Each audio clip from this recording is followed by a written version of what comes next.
वो यहाँ एक कवाल कांड हुआ था, उस एक्सीडेंट्स की उत्पत्ति है संजीव बालियान।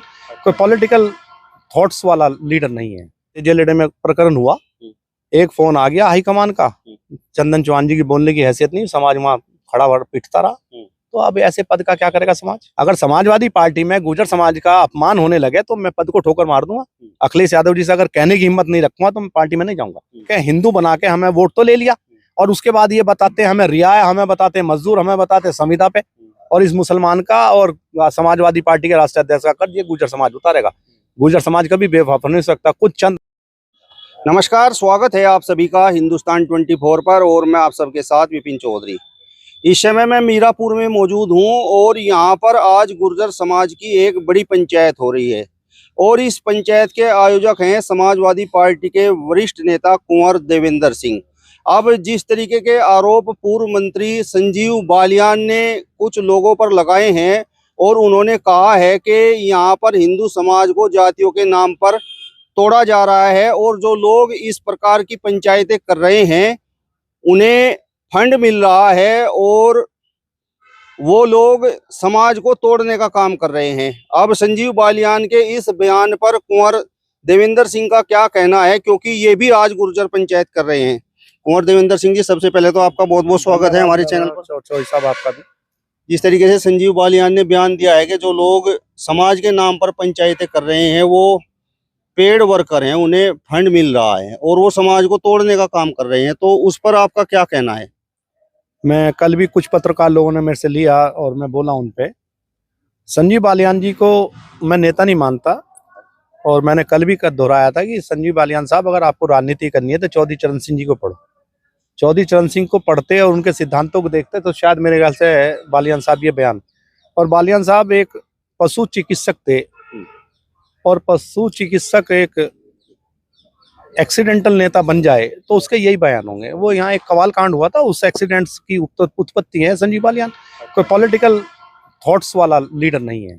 जातियों को तोड़ने का काम उनका दल करता है, उनकी पार्टी करती है। ऐसे ऐसे लोग बीजेपी के अंदर हैं और मुझे दुख है कि इस समाज को वो संविदा पे बता रहा है और संविदा कर्मी बताकर इस समाज का जो अपमान किया है और समाज में बहुत भारी रोष है। इसका जवाब हम खतौली में भी दे चुके हैं, मुजफ्फरनगर में भी दे चुके हैं। खतौली के सभी साथीगण, खारी जी बैठे हैं, प्रधान जी बैठे हैं, चेयरमैन साहब बैठे हैं, तो सभी लोगों ने वहाँ भी एक आवाज़ करी। टिटोड़ा के अंदर पंचायत करी थी और उसका परिणाम हुआ कि आज संजीव बालियान जी पैदल घूम रहे हैं और ये चुनाव हिंदू मुस्लिम बनाना चाह रहे थे बीजेपी के लोग दोबारा फिर। लेकिन ये गुर्जर समाज मुस्लिम समाज की अग्नि पंक्ति में डाकर एक ढाल का काम कर रहा है और समाज को इकट्ठा करने का काम कर रहा है, और ये हिंदू मुस्लिम नहीं बन पाया। ये संजीव बालियान जी की बौखलाहट है। मतलब संजीव बालियान ने गुर्जर समाज को टारगेट किया है। हाँ, संविदा पे बताया सब लोगों को। और कहीं हमको अभी आप कल भी मैंने वीडियो दिखाई थी और शायद आपने भी सुनी होगी कि कहा था कि किसान तो हम ही हैं, बाकी तो ये रियाय और मजदूर हैं। तो वो अपमानित करने का काम करते हैं। उनका कोई राजनीति से लेना देना नहीं, वो तो केवल विवाद से फेमस होना चाहते हैं और विवाद करके जातियों को बांट के केवल राजनीति करना चाहते हैं। हम जातियों को जोड़ कर राजनीति करना चाहते हैं। हम समाजवादी विचारधारा के लोग हैं, सभी समाज का सम्मान करते हैं और आज जो है ये समाज दिखा देगा कि मीरापुर में भी जो खतौली में हमने किया और जो मुजफ्फरनगर में पार्लियामेंट में हमने किया, हमने भी गुर्जर समाज ने देखिए। आप संजीव बालियान जी के सामने जाट ही खड़ा था, एक भला जाट था, उसको हरिंदर मलिक को वोट दिया। तो हमारे यहाँ जातिवाद कहाँ है? आपने संजीव बालियान को एक्सीडेंटल नेता बताया और आपने बताया कि 2014 में वो चुनाव इस वजह से जीत गए क्योंकि उस समय कवाल कांड हो गया था, लेकिन वो तो 2019 में भी चुनाव जीत गए थे। नहीं, ये हिंदू और मुस्लिम पे तो जीते हुए। इसी को यहाँ मीरापुर को भी हिंदू मुस्लिम करना चाहते थे, इसलिए हम नहीं होने दे रहे। गुर्जर समाज आज यहाँ इकट्ठा है और हिंदू मुसलमान, क्योंकि मैंने पहले भी कहा है, शायद आपने सुनी होगी, कि चंदन चौहान जी को जैन जी टिकट नहीं देना चाहते थे। संजीव बालियान जैसे चंदन को टिकट नहीं देना चाहते थे। चंदन को टिकट वीटो पावर इस्तेमाल करके आपके अखिलेश यादव जी ने दिया। ये क्योंकि समाजवादी पार्टी में थे चंदन चौहान जी और अखिलेश यादव जी ने अपने वीटो पावर इस्तेमाल करके लोकदल से टिकट दिया और 1.25 लाख मुस्लिमों ने चंदन चौहान को एमएलए बनाने का काम किया। अगर चंदन चौहान जी एमएलए न बनते तो शायद सांसद का टिकट उन्हें प्राप्त ना होता। अब ये दोबारा वो करना चाहते हैं कि जातियों को तोड़ के अपनी राजनीतिक रोटियां सेकना चाहते हैं। ये गुर्जर समाज होने नहीं देगा। आपने कहा कि अखिलेश यादव ने चंदन चौहान को टिकट दिया था और जयंत चौधरी उन्हें टिकट नहीं देना चाहते सबको थे। पता है। लेकिन चंदन चौहान तो जयंत चौधरी के साथ चले गए। क्या उन्हें इस बात का पता नहीं था या उनमें राजनीतिक समझ नहीं है? आप सवाल कर रहे हैं तो मैं सवाल देता हूँ। चंदन चौहान जी मेरे से जो बड़े वाले हैं उनके साले के लड़के हैं, और 2-3 दफे मेरे से उन्होंने सलाह ली। मैंने उनको सबसे पहले ये मना करा था कि आप एक एमपी तो बन सकते हैं, देखो पद लेकर समाज का भला नहीं किया जा सकता। मान लो मैं आज एमएलए बन जाऊं और मेरी ताकत मेरे नेता के सामने मेरी बोलने की हैसियत ना हो, तो पद की कोई मायने नहीं है। आपकी वाणी में और आप में इतनी ताकत होनी चाहिए कि समाज की जहां भी अनहोनी दिखाई दे, चाहे वो पद पे हो या बिना पद के हो। अभी आपने देखा होगा पड़ोस में एक तेजेलेडे में प्रकरण हुआ, एक फोन आ गया हाईकमान का, चंदन चौहान जी की बोलने की हैसियत नहीं, समाज वहां खड़ा पिटता रहा। तो अब ऐसे पद का क्या करेगा समाज? मतलब अगर जाट और गुर्जर का मामला नहीं, जाट हो गुर्जर तो ये किसी भी साथ, अब मान लो मेरे गुर्जर के साथ कल को समाजवादी पार्टी में, मैं डंके की चोट पे कह रहा हूँ, अगर समाजवादी पार्टी में गुर्जर समाज का अपमान होने लगे तो मैं पद को ठोकर मार दूंगा। अखिलेश यादव जी से अगर कहने की हिम्मत नहीं रखूंगा तो मैं पार्टी में नहीं जाऊंगा, या तो अपने घर बैठूंगा या पार्टी में जाऊंगा तो अखिलेश यादव जी के सामने समाज की हितेश हक की बात करूंगा, अपनी हिस्सेदारी की बात करूंगा। हमारी लड़ाई समाज की हिस्सेदारी की है। बीजेपी ने हमें हिस्सा नहीं दिया, हमसे 80% वोट गुर्जर समाज ने लिया और एक राज्य मंत्री बनाया। दूसरे समाज का गवर्नर क्या दुनिया भर के आपने पद दिए, उसी समाज उसी किसान जाति से हम आते हैं, हमारी हिस्सेदारी बीजेपी ने नहीं दी। यहाँ उत्तर प्रदेश के अंदर एक राज्य मंत्री बना दिया, जबकि उससे पहले सोमेंद्र तोमर को स्वतंत्र प्रभार बना रखा था। अब हमने 80-90% वोट देके हिंदू बना के हमें वोट तो ले लिया, और उसके बाद ये बताते हमें रियायत, हमें बताते मजदूर, हमें बताते संविदा पे। अब ये हमें हिस्सेदारी नहीं दे रहे, तो हमारा तो यही निवेदन है कि समाजवादी पार्टी ने पूर्व में डीजीपी हमारा बनाया, उत्तर प्रदेश में राज्यसभा हमारा बनाया, विधान परिषद में 3 एमएलसी भेजे, उसके बाद जिला पंचायत भेजा और उसके जिला पंचायत अध्यक्ष बनाए, जिला अध्यक्ष बनाए, कोऑपरेटिव चेयरमैन बनाए।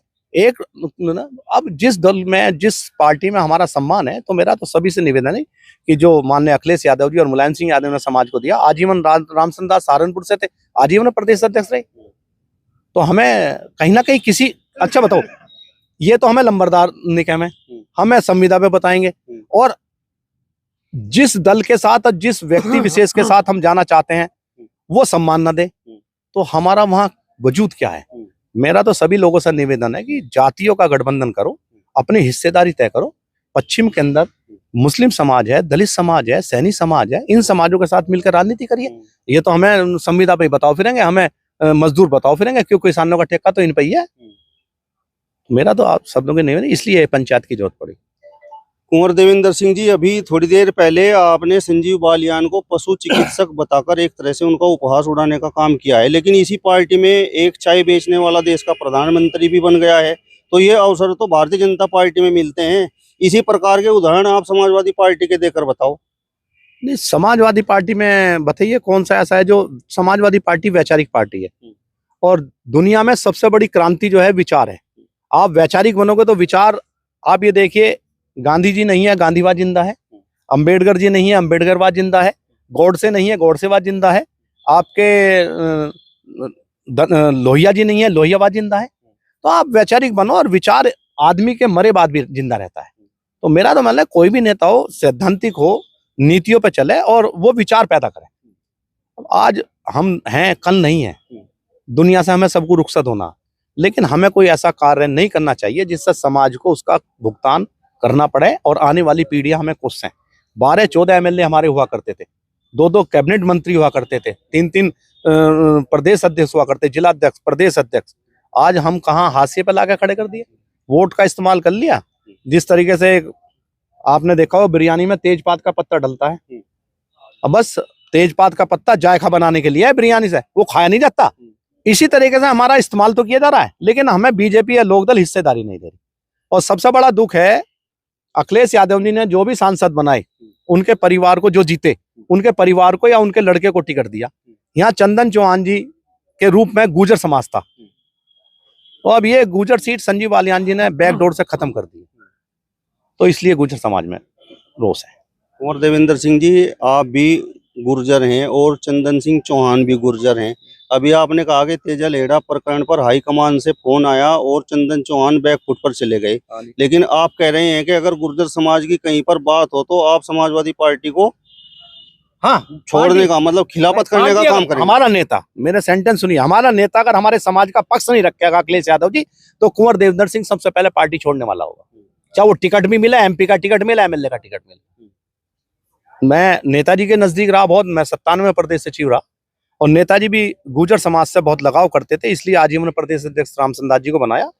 तो हमें ये सोचना पड़ेगा, नौजवानों को ये सोचना पड़ेगा कि जहां हमारी हिस्सेदारी है, और मैं फिर दोहरा रहा हूं, अगर पार्टी समाज का अपमान करेगी तो कुंवर देवेंद्र सिंह सबसे पहले छोड़ने वाला, चाहे वो सांसद हो या कोई भी पद हमें लिया जाए, हम सबसे पहले मिले जो खुश रोटी आजाद रहकर है खौफ जिल्लत के हलवे से बेहतर।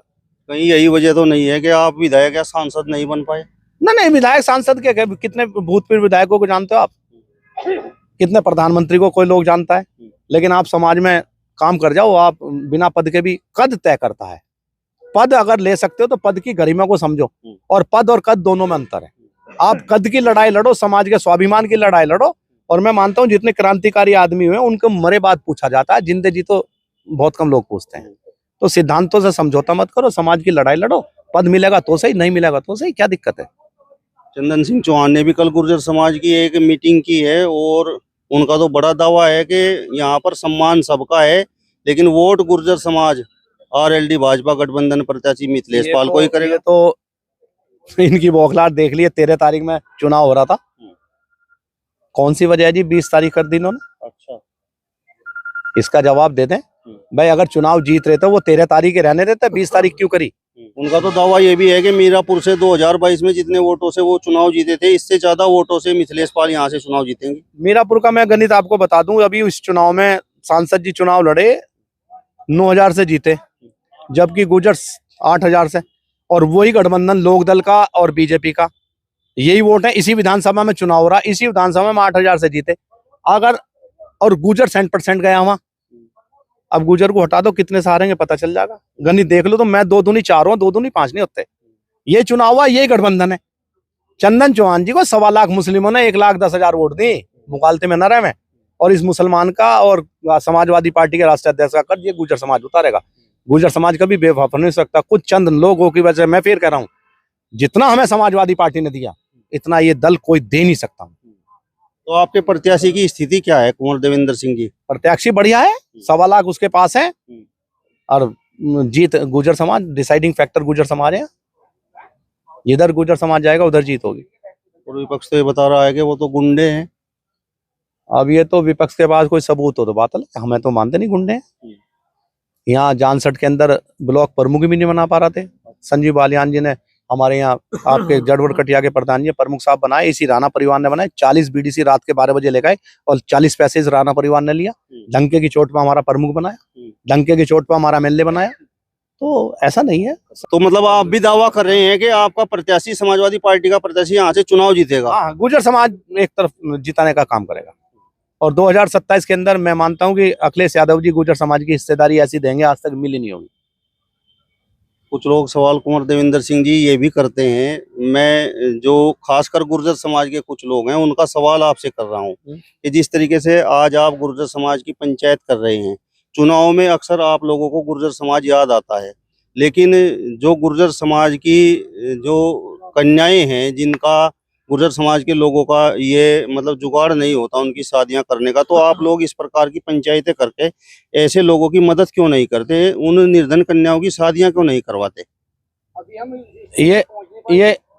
ये बात आपकी सही है, लेकिन मैं जिस परिवार से आता हूं, हमने कभी अपने आप को पॉलिटिकल प्लेटफॉर्म पे शो नहीं किया।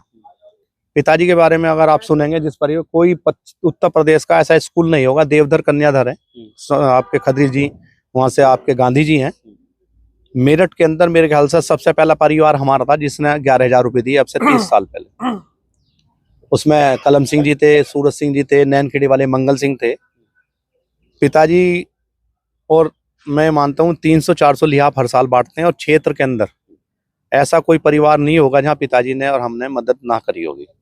तो हम लोग दिखाते कि दान इस हाथ से दो, इस हाथ को ना दे, ये दान देने की। अब मान लो हम पेपर में छपवा, वो दान नहीं है, वो अपना मार्केटिंग है। ये हम राजनीति में आए तब भी नहीं आए, ये आपका व्यक्तिगत मत है। तो कितने प्रकरण हमारे सामने ऐसा आए होंगे कि मैं उसको, क्योंकि पॉलिटिकल मंच पे कहना नहीं चाहिए। दान दो, आप अपनी हैसियत से दो, और ये दान तो भाई साहब भगवान के यहाँ लिखा जावे, ये दिखाने की चीज थोड़ी। चलिए, तो समाजवादी पार्टी के वरिष्ठ नेता कुंवर देवेंद्र सिंह जी को आपने सुना। फिलहाल इस वीडियो में बस इतना ही। अगली वीडियो में फिर आपसे मुलाकात होगी, तब तक बने रहिए हिंदुस्तान 24 के साथ। नमस्कार।